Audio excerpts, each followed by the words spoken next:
नमो सिद्धांत शासनपति शमन भगवान महावीर स्वामी के पावन चरण में कोटिशः वंदन। आचार्य भगवान 1008 विजयराज जी महाराज साहब के पावन चरण में कोटिशः वंदन। जो जन श्रद्धा भाव से करे श्रुत का ज्ञान, ज्ञानावरणीय कर्म टले प्राप्त करे सद्ज्ञान। तेरा ज्ञान अनंत है मुझे ज्ञान की प्यास, केवल ज्ञानी मैं बनूं यही है अंतिम मास। केवल दर्शी मैं बनूं यही है अंतिम मास। सभी को सादर जय जिनेन्द्र। आज हम अवलोक की शेयर करें इससे शुरुआत करेंगे। पहले तो पिछली कक्षाओं में हमने भवनपति वाणवंतर देवों के बारे में जाना था। आज हम देखेंगे जम्बू द्वीप के बारे में। जम्बू द्वीप के बारे में हम लोग जानेंगे। तो कल तिरछालोक भी देखे थे। तिरछालोक में कितने द्वीप और समुद्र हैं उनके बारे में भी जानकारी हासिल की थी। आज अपन तिरछालोक में जम्बू द्वीप जो है उसको देखेंगे। तो इसका नाम जम्बू द्वीप क्यों पड़ा है? इसलिए पड़ा क्योंकि यहाँ जम्बू द्वीप का मालिक जो देव है वो जम्बू वृक्ष पर निवास करता है। यहाँ पर जो है जम्बू वृक्ष बहुत है और जम्बू वन भी बहुत है जो हमेशा हरे भरे रहते हैं, इसलिए इसका नाम जम्बू द्वीप पड़ा है। तो इसका मालिक देव कौन है? जम्बू द्वीप का मालिक कौन है? अनादृत नाम का रिद्धि संपन्न देव है। वो भी वाणवंतर जाति का ही देव है जिसकी एक पल्योपम की स्थिति है। तो अभी अपन जम्बू द्वीप के बारे में जानेंगे। ये जो जम्बू द्वीप है ये पूरा 1 लाख योजन का लंबा चौड़ा है। यहाँ से यहाँ तक 1 लाख योजन है और यहाँ से यहाँ तक 1 लाख योजन का लंबा चौड़ा जम्बू द्वीप है। तो इसकी परिधि कितनी है? इसकी परिधि यानी सरकमफ्रेंस, ये जो राउंड गोला है, ये जो राउंड आया हुआ है इसको परिधि कहेंगे या सरकमफ्रेंस। जो ये सरकमफ्रेंस कितना है? 3,17,227 योजन और 3 कोस 128 धनुष का है। इसकी परिधि कितनी है? 3,16,227 योजन का है, 3 कोस और 128 धनुष। इतना ये पूरा एरिया है जो सरकमफ्रेंस है उसको ना माप है। 3,16,227 योजन, 3 कोस और 128 धनुष। तो इसमें क्या क्या रचना है जम्बू द्वीप में अपन देखेंगे। यहाँ पर जो है 7 क्षेत्र आए हुए हैं। जम्बू द्वीप में 7 क्षेत्र है और 6 पर्वत हैं। तो 7 क्षेत्र कौन से हैं? भरत क्षेत्र, हेमवत क्षेत्र, हरिवास क्षेत्र, महाविदय क्षेत्र, रम्य क्षेत्र, हिरण्य क्षेत्र और ऐरावत क्षेत्र। ये 7 क्षेत्र है। एक बार और देखेंगे। पहला यहाँ से शुरू करेंगे। ये है दक्षिण दिशा और ये है उत्तर दिशा। दक्षिण दिशा से हम लोग शुरू करेंगे। तो ये है भरत क्षेत्र, उसके बाद आएगा हेमवत क्षेत्र, उसके बाद आएगा हरिवश क्षेत्र, उसके बाद आएगा महाविदय क्षेत्र, उसके बाद है रम्य क्षेत्र, उसके बाद है हिरण्य क्षेत्र और ऐरावत क्षेत्र। ये इस प्रकार की रचना है कि यहाँ पर एक क्षेत्र आया हुआ है, एक पर्वत है, एक क्षेत्र एक पर्वत है, एक क्षेत्र एक पर्वत है, इस प्रकार से क्रम से है। तो पहले भरत क्षेत्र आया, तो इसका पर्वत यहाँ पे जो भरत क्षेत्र को एंडिंग है वो कहाँ पर एंड हो रहा है? वो चुल हिमवंत पर्वत पर एंड हो रहा है। तो यहाँ पर चुल हिमवंत पर्वत आया हुआ है। भरत क्षेत्र के एंडिंग में चुल हिमवंत पर्वत आया हुआ है। हेमवत क्षेत्र आगे नेक्स्ट है हेमवत क्षेत्र। हेमवत क्षेत्र के ऊपर है महाहिमवंत पर्वत। और आगे हरिवास क्षेत्र है। हरिवास क्षेत्र के ऊपर जो है निषद पर्वत आया हुआ है। और महाविदय क्षेत्र के बॉर्डर में है नीलवंत पर्वत। और रम्य क्षेत्र के बॉर्डर में है रुक्मी पर्वत। और हिरण्य क्षेत्र के बॉर्डर में है शिखरी पर्वत। तो यहाँ पर 6 पर्वतों के नाम आए हुए हैं। 7 क्षेत्र है और 6 पर्वत है। 6 पर्वत कौन से है? फर्स्ट है चुल हिमवंत पर्वत, महाहिमवंत पर्वत, निषद पर्वत, नीलवंत पर्वत, रुक्मी पर्वत और शिखरी पर्वत। इसको कैसे याद करेंगे? इसको ना बीच में जो क्षेत्र आया हुआ है वो महाविदेश क्षेत्र है, और नीचे दक्षिण दिशा में भरत क्षेत्र है, ऑपोजिट साइड में ऐरावत क्षेत्र है। दोनों सेम कॉपी होंगे, जैसे भरत क्षेत्र है वैसे ही ऐरावत क्षेत्र होगा।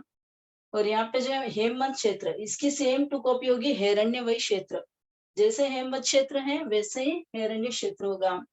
और हरिवास और रम्यकवास, जैसे हरिवास है वैसे ही रम्यकवास होगा।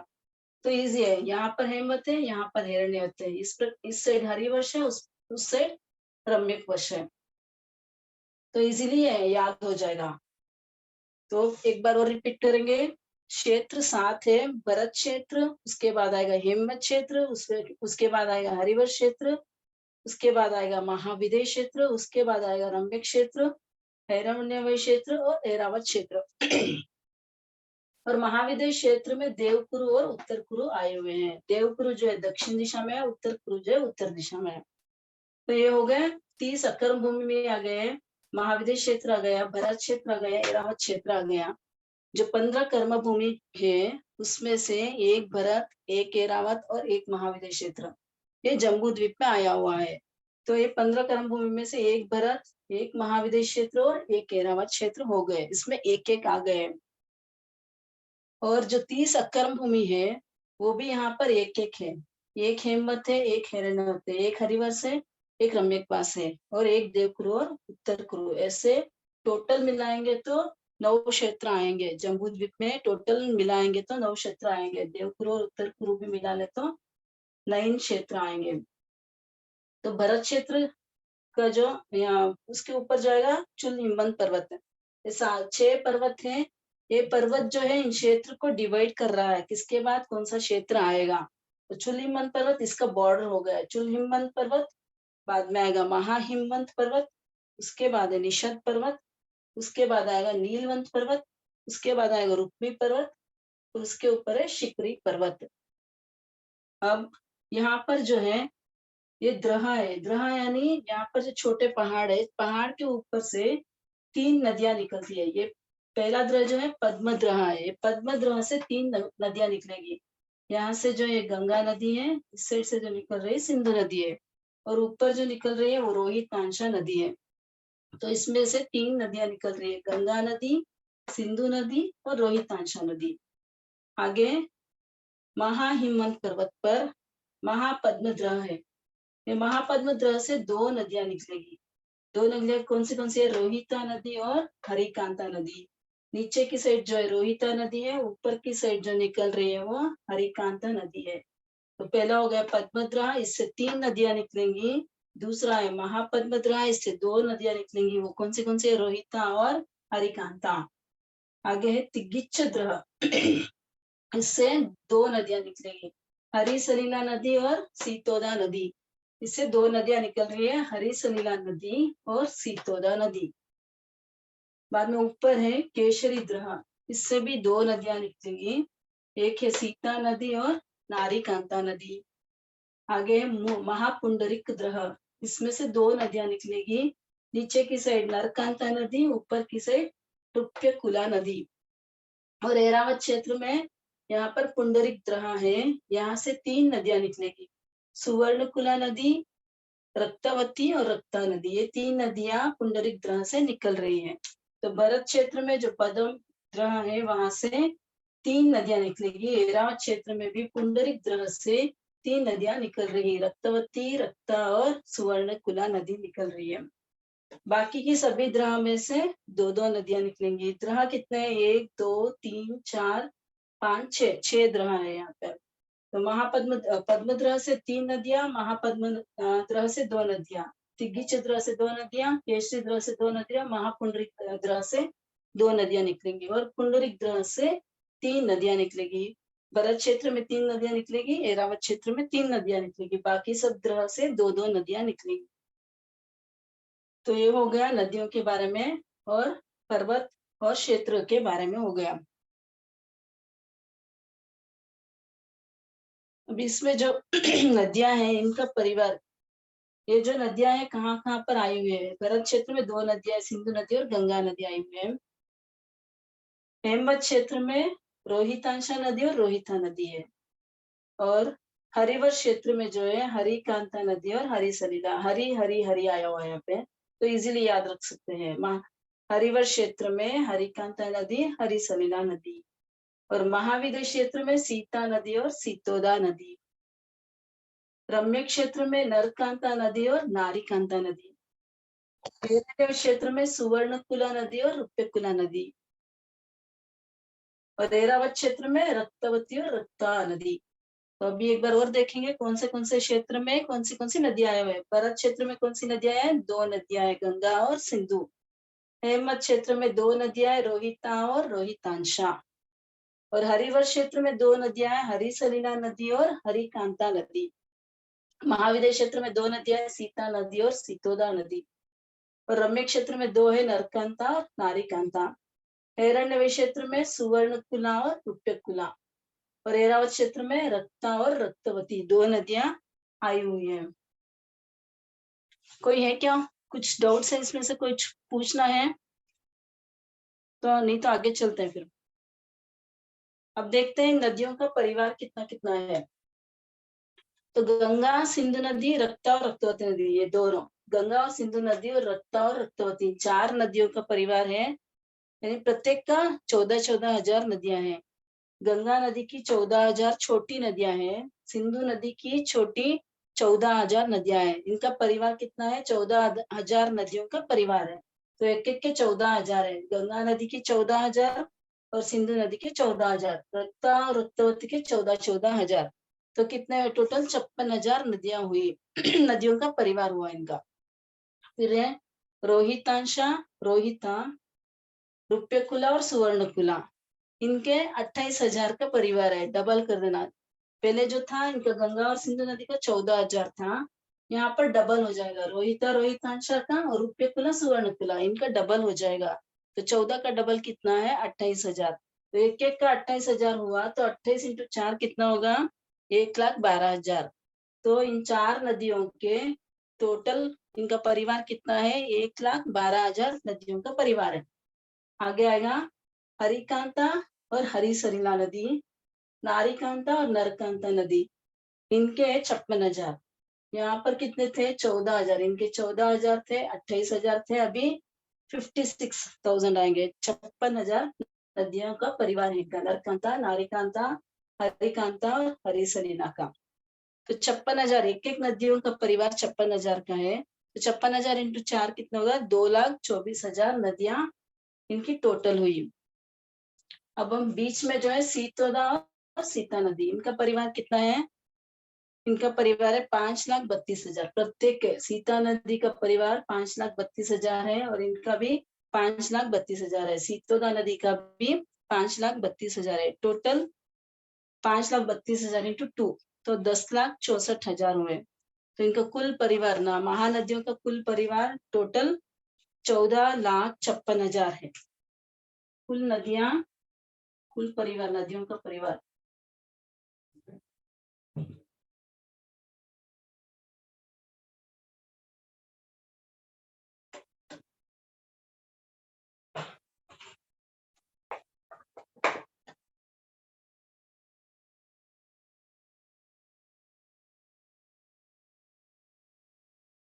चौदह लाख 56,000 नदियों का कुल परिवार है। एक बार और बोलती हूँ मैं, गंगा नदी, सिंधु नदी, रक्ता नदी और रक्तवती नदी, इन चारों का प्रत्येक का परिवार है 14,000। गंगा नदी का 14, सिंधु नदी का 14, रक्ता नदी का 14 और रक्तवती नदी का 14। तो कुल टोटल कितने हुए हैं? 56,000। इन 4 नदियों के 56,000 नदियों का परिवार। आगे रोहिता और रोहितांशा का डबल करना, 14 का डबल 28,000। और रुप्यकुला और सुवर्णकुला इनका भी 28,000। तो 28 इंटू 4 कितने हुए? 1,12,000। आगे है हरी सलीला, हरिकांता नदी, नारीकांता और नरकांता नदी। इन 4 नदियों का परिवार है 56,000। यानी 28 का डबल, 28 का डबल 56,000, 56,000। 56,000 का 4 करेंगे, मल्टीप्लाई बाई 4 करेंगे तो 2,24,000 नदियां हुई। सीता नदी और सीतोदा नदी का परिवार कितना है? 5,32,000 का। तो दोनों मिला के 10,64,000 का इन दोनों नदियों का परिवार है। कुल टोटल नदियां कितनी हुई, इनका परिवार कितना हुआ, 14,56,000 परिवार है नदियों का। ये सब बड़ी बड़ी नदियां हैं, इनकी बहुत सारी छोटी छोटी नदियां हैं। तो छोटी नदियों की संख्या कितनी हुई, 14,56,000 इनका परिवार है, सभी नदियों का परिवार है। तो यहाँ तक समझ में आ गया होगा सबको। आगे देखते हैं भरत क्षेत्र।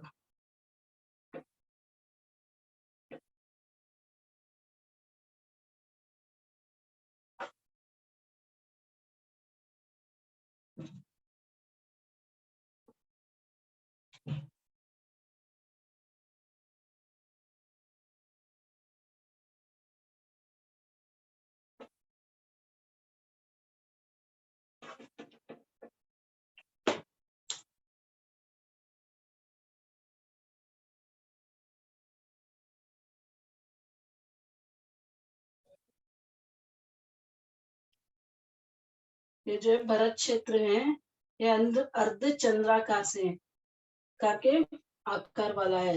यहाँ पर लवण समुद्र है, नीचे ये लवण समुद्र है। तो यहाँ पे तीनों साइड जो है लवण समुद्र आया हुआ है और एक साइड चुल पर्वत आया हुआ है।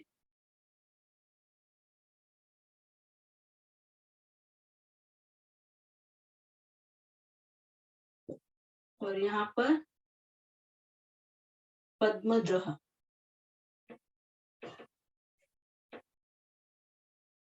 ये पूरा है भरत क्षेत्र। इसका जो आकार है अर्ध चंद्रमा का आकार में यह भरत क्षेत्र है। इसके एंडिंग में जो ये चुलिमन पर्वत जो है, इस भरत क्षेत्र का एंडिंग है, इसको डिवाइड करेगा दूसरे क्षेत्र से, अलग करेगा। और ये लवण समुद्र है और तीनों साइड जो है पानी से लवण समुद्र घेरा हुआ है। तो इस जम्बू द्वीप के ऊपर से ये पूरा कितना है, 1,00,000 योजन का लंबा है। जम्बू द्वीप तो 1,00,000 योजन का है। और इसमें जो जम्बू द्वीप में जो है कितने सूर्य और कितने चंद्र आए हुए, 2 चंद्र और 2 सूर्य आए हुए थे जम्बू द्वीप में। भरत क्षेत्र का आकार कैसा है, चंद्रमा का, अर्ध चंद्रमा का आकार सा है। ये जो भरत क्षेत्र है पूरे जम्बू द्वीप का जितना, उसमें से 190वां हिस्सा है। जम्बू द्वीप का पूरा जो टोटल जम्बू द्वीप का एरिया, उसमें से 190वां हिस्सा है।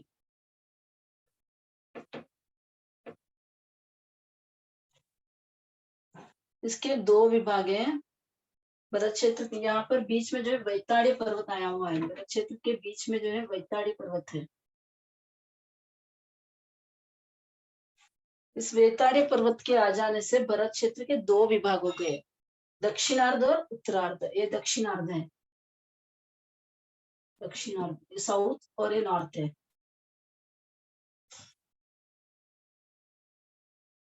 तो ये 2 विभाग हो गए। यहाँ से जो है 2 नदियां निकल रही है, पद्मद्रोह से 2 नदियां निकल रही है।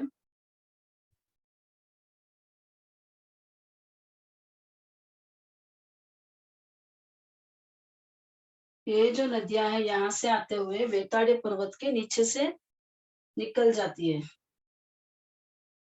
ये गंगा नदी और सिंधु नदी, गंगा और सिंधु नदी। जो ये जो 2 पार्ट हुए थे, इनके वापस दक्षिणार्ध के 3 पार्ट हो गए। यहाँ पर 1, 2 और 3 पार्ट हो गए, क्योंकि यहाँ पर नदियां आ गई, गंगा नदी और सिंधु नदी आ गई। तो ये पहला पार्ट है, पहला खंड हो गया। यहाँ भरत क्षेत्र पे जो 6 खंड आए हुए हैं, इसी से हुए। ये पहला खंड है, ये दूसरा खंड है, ये तीसरा खंड है, ये चौथा है और ये 5वां खंड है, 5वां और 6वां खंड है। इन्हीं को चक्रवर्ती साधने के लिए जाते हैं। तो इस प्रकार 6 खंड हुए। इस 6 खंड में कुल 32,000 देश आए हुए हैं। इसमें कितने देश हैं, 32,000 देश है टोटल 6 खंड में। 6 खंड में 32,000 देश हैं। इसमें से सिर्फ 25.5 देश आर्य हैं।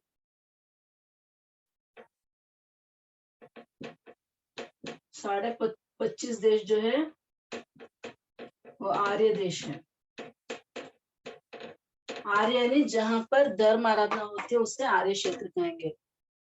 कुल कितने 32,000 देश है, उसमें से 25.5 देश जो है वो आर्य देश है। बाकी के इसमें से 25.5 देश को छोड़कर बाकी के जो बचे हुए देश है वो सब अनार्य देश हैं। जो अभी वर्तमान में अपना लोग जो दिखाई दे रहा है वो कहाँ पर है? वो भरत क्षेत्र के प्रथम खंड पर है। भरत क्षेत्र का जो प्रथम खंड है वहां पर ये लोग अपना जो वर्ल्ड अभी जो दिखाई देता है मैप वगैरह में, जो सोशल में देखते हैं अपन मैप, वो है जो भरत क्षेत्र का पहले खंड में आया हुआ है। बाकी 5 खंडों में ये जो आर्य क्षेत्र है, 25.5 देश जो आर्य आर्य क्षेत्र है वो सभी इसी में आया हुआ है, पहले खंड में ही है। बाकी के 5 खंड जो है वो सब अनार्य है, पूरे अनार्य है। सिर्फ पहला खंड जो है वो आर्य है, उसमें भी 25.5 देश आर्य क्षेत्र है, बाकी के सब अनार्य है।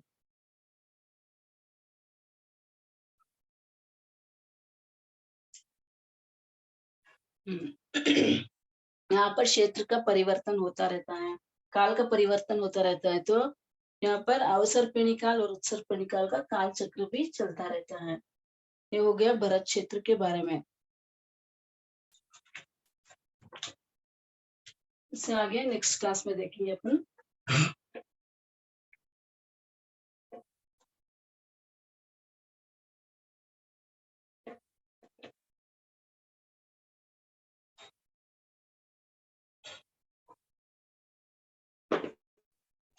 लघु दंडक।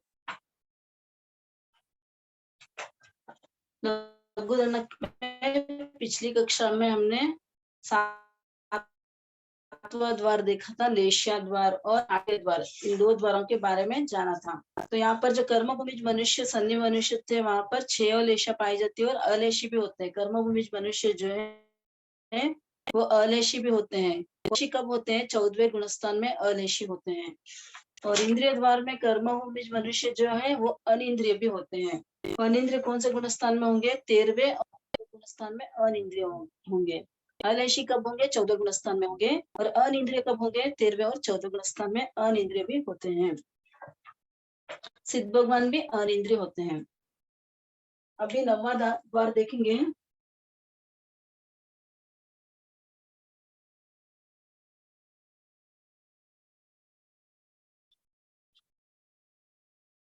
9वां द्वार जो है समुद्गात द्वार।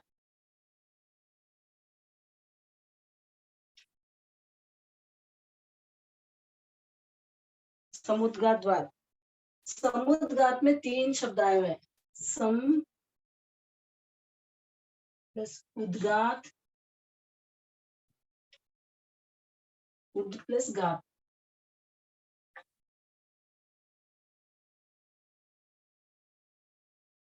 सम यानी एक ही भाव पूर्वक,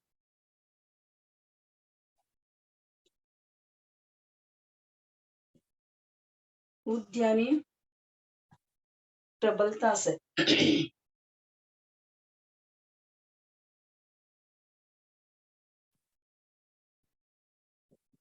गात यानी गात करना।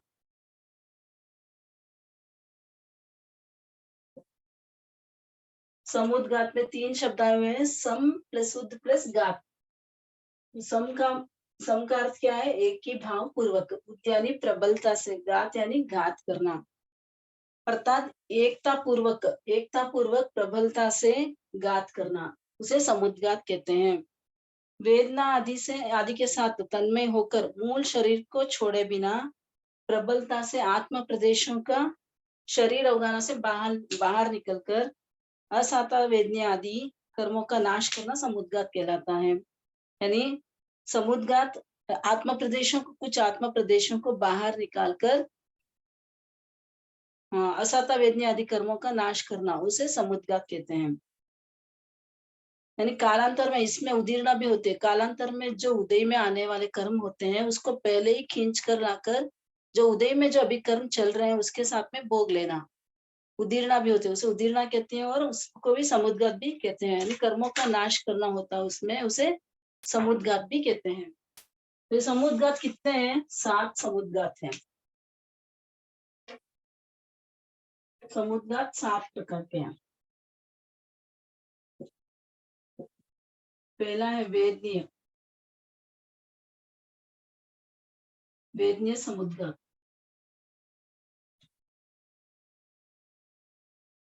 दूसरा है कषाय, कषाय समुद्गत। तीसरा है मारणांतिक।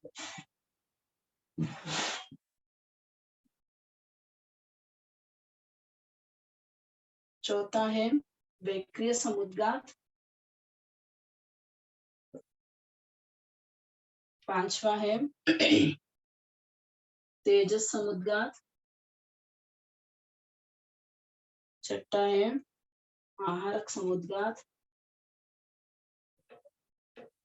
सातवां है केवली समुद्गत। तो 7 समुद्गत कौन से? वेदनीय समुद्गत, कषाय, मारणांतिक, वैक्रिय, तेजस, आहारक और केवली समुद्गत। ये 7 प्रकार के समुद्गत हैं। तो वेदनीय समुद्गत में क्या होगा?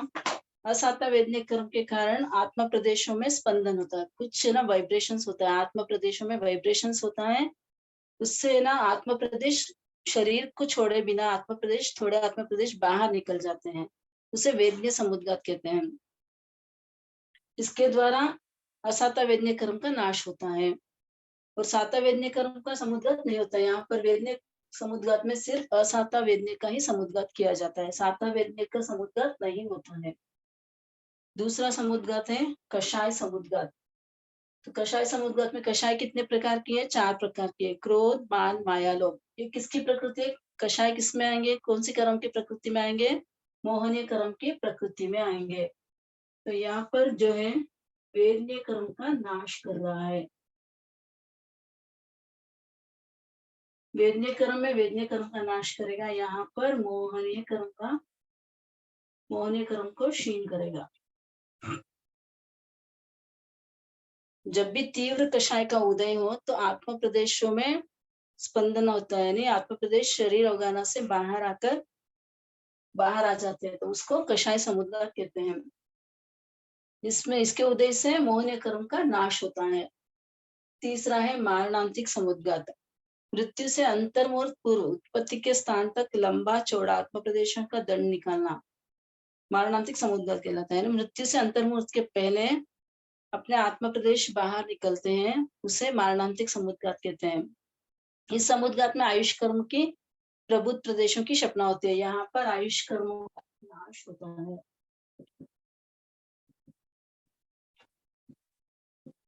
आयुष कर्म का नाश होता है।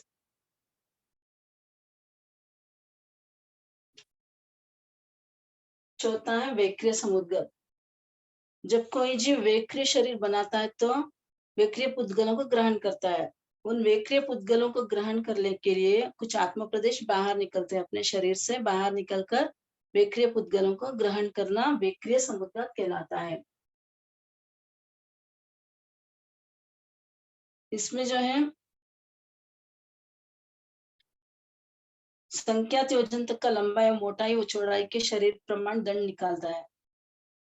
संख्यात योजन तक अपने आत्म प्रदेशों का दंड निकालता है। तो उसमें वैक्रिय के पहले हो रहा है, सभी वैक्रिय पुद्गलों को ग्रहण करने के पहले आत्म प्रदेश निकलते हैं, अपने शरीर के प्रमाण संख्यात योजन लंबाई एवं चौड़ाई में प्रमाण अपने शरीर प्रमाण दंड निकलता है, उसे वैक्रिय समुद्गत कहते हैं। इसमें वैक्रिय नाम करके क्षपणा होती है, वैक्रिय नामकरण की क्षपणा होती है, वैक्रिय नामकरण का नाश होता है। पांचवा है तेजस समुद्गत। शीतल अथवा उष्ण तेजोलेशा किसी पर डालने हेतु तेजस अथवा शीतल पुद्गलों को ग्रहण करने के लिए संख्यात योजन तक का एक दिशा अथवा वी दिशा में आत्मा प्रदेशों का दंड निकालना तेजस समुद्गत कहलाता है। जैसे वैक्रिय समुद्गत या उसी प्रकार तेजस समुद्गत भी होगा। यहाँ पर शीतल अथवा उष्ण तेजोलेशा भी 2 प्रकार की होती है, शीतल लेशा भी होती है और उष्ण तेजोलेशिया भी होती है। तो अगर किसी पर डालना है तो शीतलेशिया अथवा उष्ण लेशिया, ये उष्ण तेजोलेशिया किसी पर डालने के लिए शीतल पुद्गलों को ग्रहण करने के लिए संख्यात योजन तक का एक दिशा अथवा दिशा में अलग-अलग दिशाओं में भी आत्मा प्रदेशों का दंड निकालना तेजस समुद्गात कहलाता है। छठा है आहारक समुद्गात। इसमें तेजस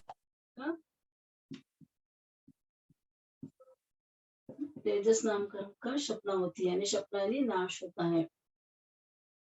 छठा है आहारक समुद्गात। आहारक समुद्गत कौन करेगा? 14 पूर्वधारी मुनि ही आहारक शरीर को बनाता है। तो आहारक शरीर बनाने के लिए आहारक पुद्गलों को ग्रहण करेगा। उन पुद्गलों को ग्रहण करने के लिए संख्यात योजन का आत्मा प्रदेश का दंड निकालना आहारक समुद्गत कहलाता है। एक बार और बोलती हूँ, मैं रिपीट करती हूँ। आहारक समुद्गत किसे कहते हैं? जो 14 पूर्वधारी मुनि होते हैं, आहारक शरीर बनाने के लिए अपने आत्म प्रदेशों को बाहर निकालते हैं, यानी संख्यात योजन का आत्म प्रदेशों का दंड निकालते हैं, उसे आहारक समुद्गत कहते हैं। आहारक समुद्गत 4 कारणों से करते हैं। पहला जीव दया,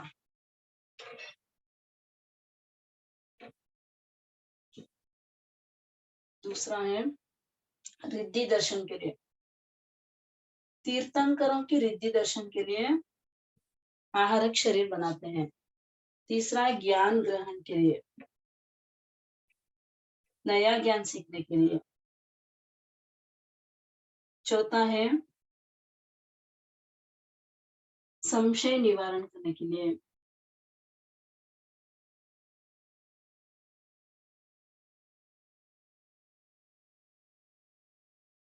ये 4 कारण है आहारक समुद्गत करने, यानी आहारक शरीर बनाने के 4 कारण है। जीव दया करने के लिए, कहीं हिंसा बहुत हो रही है उसको रोकने के लिए जीव दया के कारण के लिए आहारक समुद्गत कर सकते हैं। वहां जाकर और हिंसा को रोक सकते हैं। जो पूर्वधारी मुनि है, आहारक शरीर के द्वारा जहां पर हिंसा हो रही हो वहां जाकर उस हिंसा को रोकने के लिए भी आहारक शरीर बनाते हैं।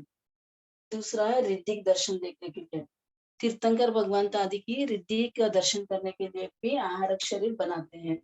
तीसरा है ज्ञान ग्रहण करने के लिए, नया ज्ञान सीखना हो उसके लिए भी आहारक शरीर बनाते हैं। चौथा है संशय निवारण, अगर उनको कुछ संशय हो, डाउट्स हो तो वो तीर्थंकर भगवान के पास आहारक शरीर भेजते हैं और वहां से संशय का निवारण करते हैं। ये 4 कारणों से आहारक शरीर बनाते हैं, और आहारक शरीर बनाते हैं तो आहारक समुद्गत होता ही है। इसमें आहारक शरीर नामकरण की शपना होती है।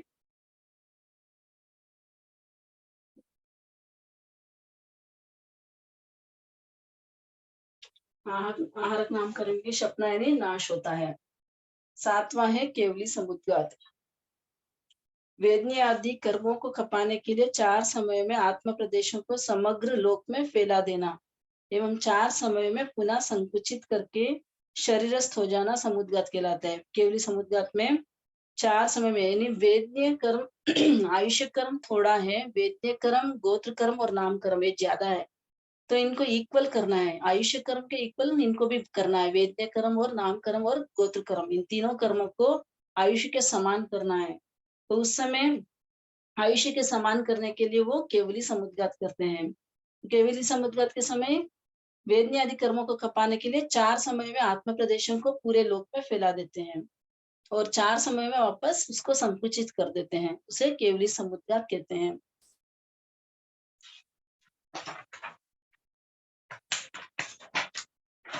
अब किस किस में कितने कितने समुद्गत पाए जाते हैं?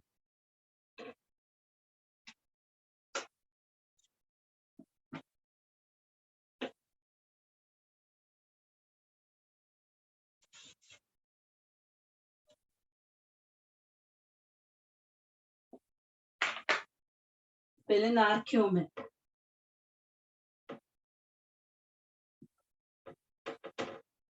नारकियों में 4 समुद्गत होते हैं। वेदनीय, कषाय,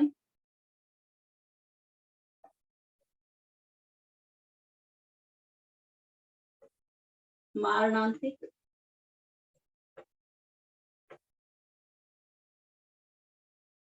और वेक्रिय।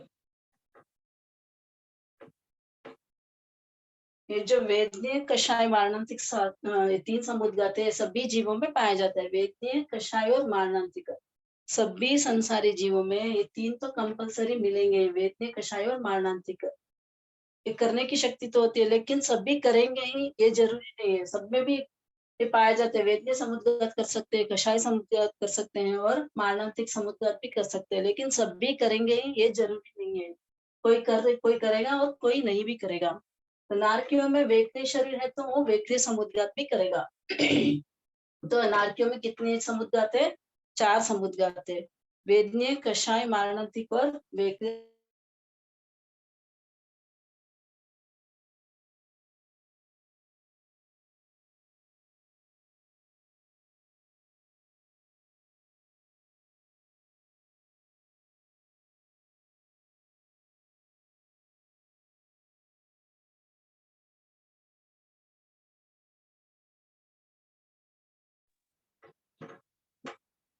भी 4 समुद्गत पाए जाते हैं। अनुक्रम से 5 समुद्गत पाए जाते हैं।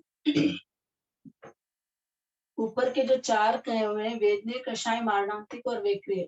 भवनपति से 12 यानी देवलोक में भी वेक्रिय शरीर तो ही है, तो वेक्रिय समुद्गत भी रहेगा। और उसके अलावा 4+1 एक तेजस समुद्गत।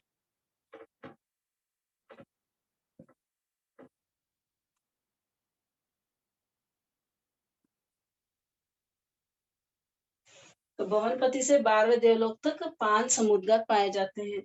ऊपर जो कहे वेदनीय, कषाय, मारणांतिक 4 और वेक्रिय 4 समुद्गत प्लस तेजस समुद्गत, ये 5 समुद्गत भवनपति से 12वें देवलोक तक पाए जाते हैं। आगे नवग्रह से अनुत्तर विमान तक।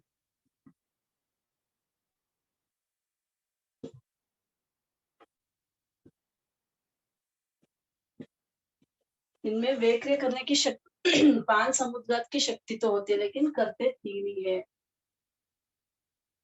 वेदनीय, कषाय और मारणांतिक।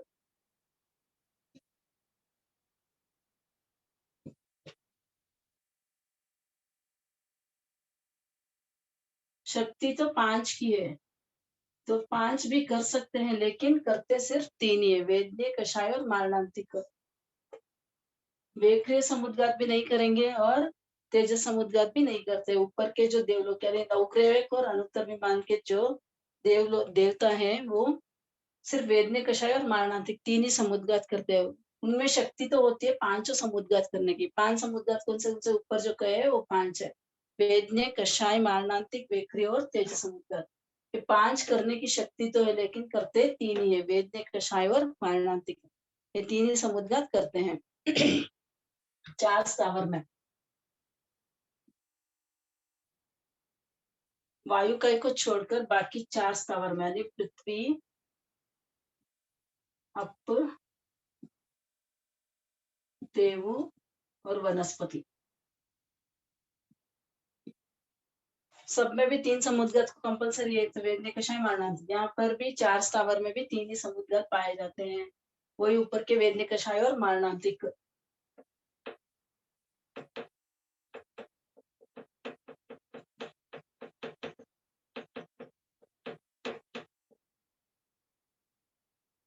अब बचा कौन है? पृथ्वी का, आपका, देव का और वनस्पति का योग है। बचा कौन है? वायु का। वायु का में वेक्रिय करने की शक्ति होती है, तो वेक्रिय करने की शक्ति है तो वो क्या करेगा? वेक्रिय समुद्गत भी करेगा। तो 3+1 वेक्रिय समुद्गत, तो 4 हो गए। टोटल 4 समुद्गत पाए जाते हैं। वायुकाय में 4 समुद्गत है। 3+1 यानी 3 वेदनीय, कषाय, मारणांतिक और वेक्रिय समुद्गत।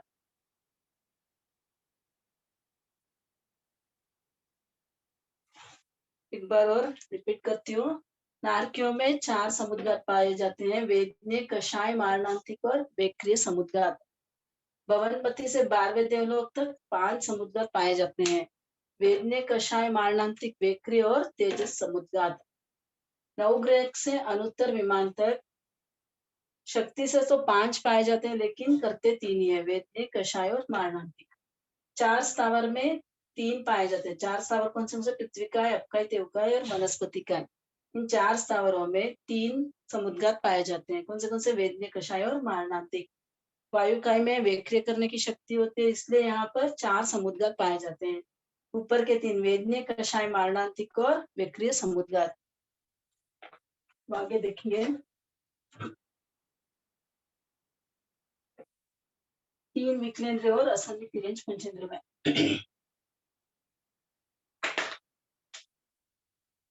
3 विकलेंद्रिय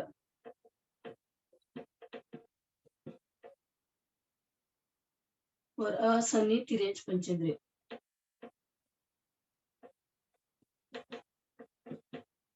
दोनों में समुद्घात पाए जाते हैं 3 वेदनीय, कषाय और मारणांतिक।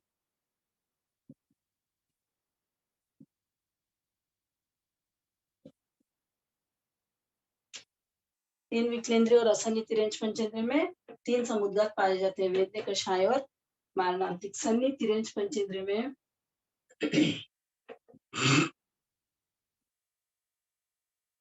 समुद्घात पाए जाते हैं 5 5 कौन से? ऊपर के 3 प्लस तिर्यंच पंचेंद्रिय, संधि तिर्यंच पंचेंद्रिय वेक्रिय भी कर सकते हैं, तो वेक्रिय समुद्घात रहेगा प्लस तेजस समुद्घात भी कर सकते, तेजोलेशा भी इनको होती है तो तेजस समुद्घात भी करते हैं, तो तेजस समुद्घात को ऐड करना। 3 प्लस वेक्रिय और तेजस। संधि तिर्यंच पंचेंद्रिय में 5 समुद्घात पाए जाते हैं, वेद्य, कषाय, मारणांतिक, वेक्रिय और तेजस समुद्घात। आगे कर्म भूमिज मनुष्य।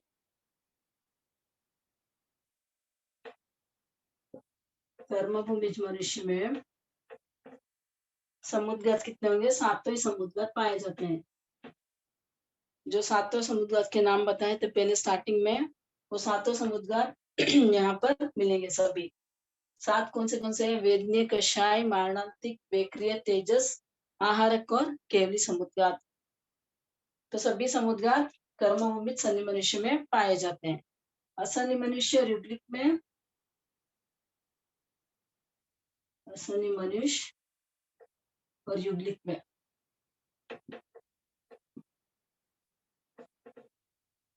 3 समुद्घात,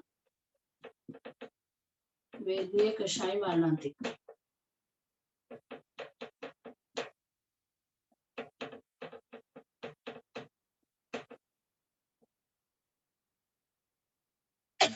और सिद्ध भगवान में समुद्घात नहीं।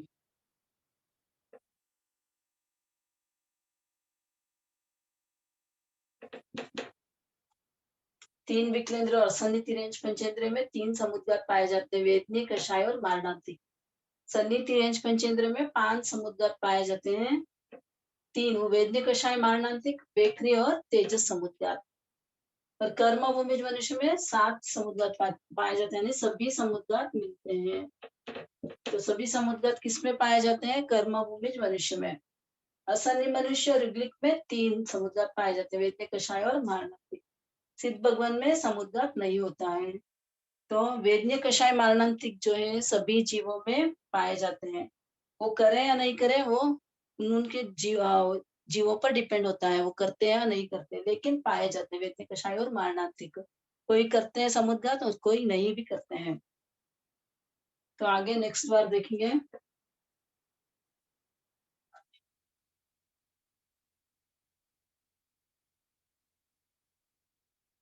सन्निद्वार।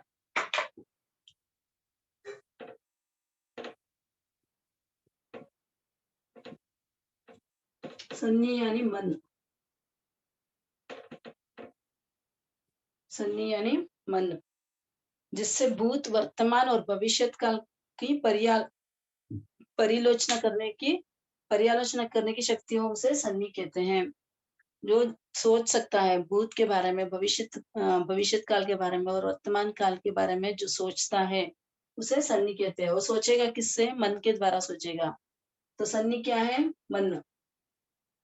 तो सन्नि पहली नारकी में क्या होंगे? सन्नि या असन्नि? पहली नारकी में सन्नी पाएंगे या असन्नी भी होंगे। तो यहाँ पर असन्नी सन्नी दोनों पाए जाते हैं। पहली नारकी में असन्नी और सन्नी दोनों पाए जाते हैं। असन्नी क्यों पाए जाते हैं वहां पर? क्योंकि यहाँ से असन्नी तिर्यंच पंचेंद्र जब काल करके जाता है वहां अंतर अपर्याप्त अवस्था में असन्नी रहेगा, फिर वो सन्नी हो जाएगा, लेकिन अपर्याप्त अवस्था में वो असन्नी रहेगा। बहुत छोटे टाइम के लिए, बहुत छोटे काल के लिए वो असन्नी रहेगा, बाद में वो सन्नी हो जाएगा। तो पहली नारकी में सन्नी, असन्नी और सन्नी दोनों पाए जाते हैं। दूसरी नारकी से सातवीं नारकी तक, दूसरी से सातवीं नारकी तक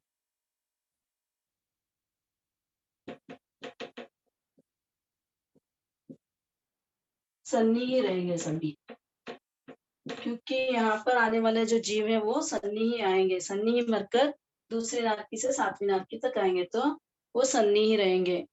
देवता में भी भवनपति और मानवेतर में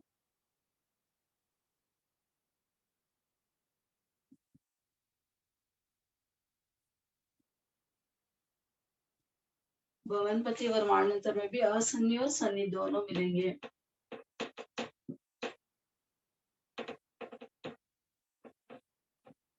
यहाँ पर भी सेम जो पहली नारकी में कहा था वही है, यहाँ पर भी असन्नी तिरंज पंचेंद्र मरकर भवनपति और मानवेतर में आ सकते हैं। तो उत्पत्ति के समय असन्नी रहेंगे, बाद में वो सन्नी हो जाते हैं।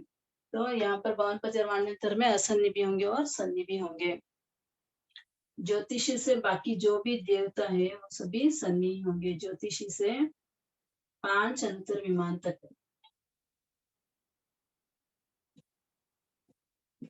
सभी सन्नी होंगे। ज्योतिषी से 5 अंतर विमान तक सभी सन्नी ही मिलेंगे।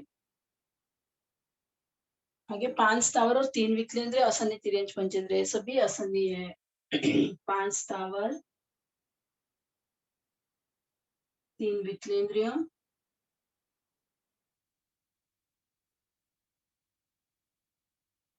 और असन्नी तिरंज पंचेंद्रिय, ये सभी असन्नी होंगे, इनके मन नहीं होता है। 5 स्थावर और 3 विकलेंद्र ये सभी पंचेंद्र नहीं है, पंचेंद्र में ही मन पाया जाता है, जो पंचेंद्र है उन्हीं में मन होता है। तिरंज पंचेंद्रिय में 2 टाइप है, सन्नी भी हो सकते हैं और असन्नी भी हो सकते हैं। 5 स्थावर और 3 विकलेंद्र और असन्नी तिरंज पंचेंद्र में असन्नी, वे असन्नी रहेंगे, उनके मन नहीं होता है, इसीलिए वो असन्नी है। आगे तिरंज पंचेंद्रिय, सन्नी तिरंज पंचेंद्रिय में, सन्नी तिरंज पंचेंद्रिय में सन्नी ही होंगे।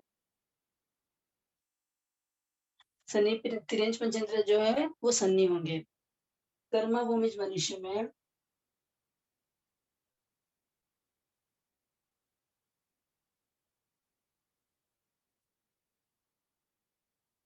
सन्नी होते हैं,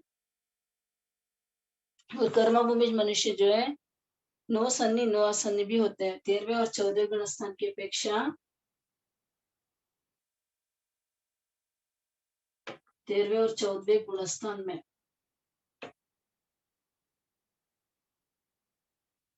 13वें और 14वें गुण स्थान की अपेक्षा से 9 सन्नी 9 असन्नी।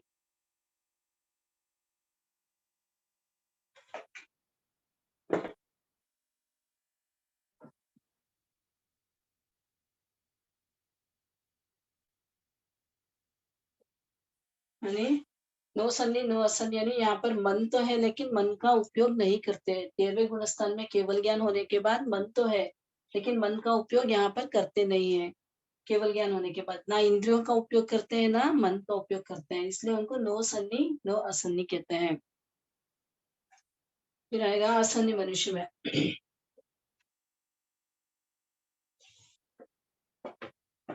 असन्नी मनुष्य तो असन्नी होंगे।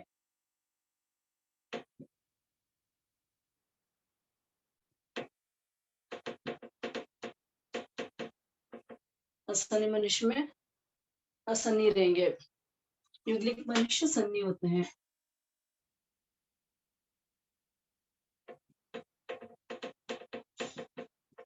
युगलिक मनुष्य जो है वो सन्नी होते हैं। सिद्ध भगवान 9 सन्नी 9 असन्नी होंगे।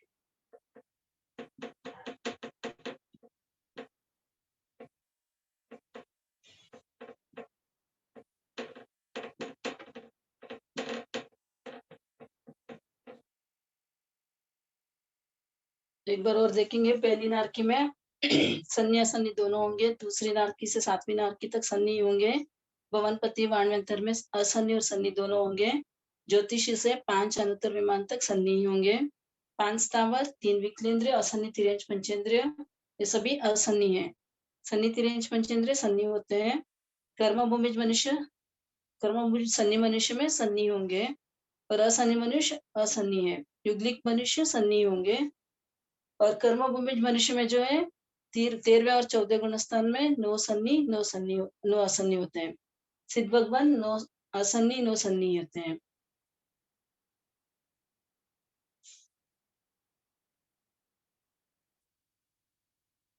जो असन्नी जीव नारकी और देवता में उत्पन्न होते हैं या भवनपति वाणव्यंतर में जो उत्पन्न होते हैं, उन जीवों में अपर्याप्त अवस्था में अवधि ज्ञान या विभंग ज्ञान नहीं होता है। यानी वो मरकर जब जाते हैं उनके साथ में अवधि ज्ञान नहीं रहेगा या विभंग ज्ञान नहीं रहेगा, क्योंकि असन्नी में अवधि ज्ञान नहीं हो सकता है। तो वो मरकर जब जाते हैं तब अवधि ज्ञान नहीं रहेगा। सन्नी तिर्यंच पंचेंद्रिय सन्नी मनुष्य जब जाएंगे तो उनके साथ में अवधि ज्ञान हो सकता है या विभंग ज्ञान हो सकता है, लेकिन असन्नी जब काल कर नारकी और भवनपति वाणव्यंतर में जाते हैं तब वहां पर अवधि ज्ञान और विभंग ज्ञान नहीं होता।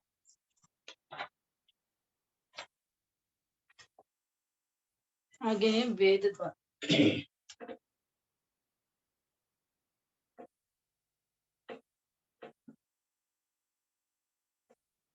यहाँ तक 10 द्वार कंप्लीट हो गए। लघु दंडक के 10 द्वार कंप्लीट हो गए हैं। आगे के द्वार नेक्स्ट क्लास में करेंगे अपन।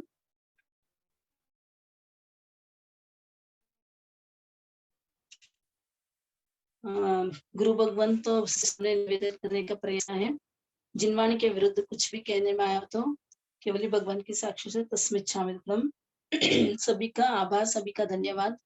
जिन्होंने जो ये सेशन देख रहे हैं उन सबका धन्यवाद और आभार प्रकट करती हूँ।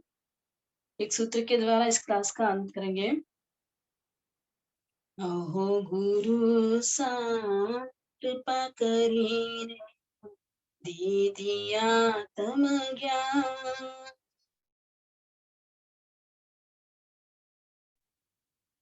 भव भव में आपका उपकार सा, आपका उपकार अविनय शात राज हुई, मुझको माफ करो मेरे साथ मन को आप ही दूर करो गुरु सा, आप ही दूर करो।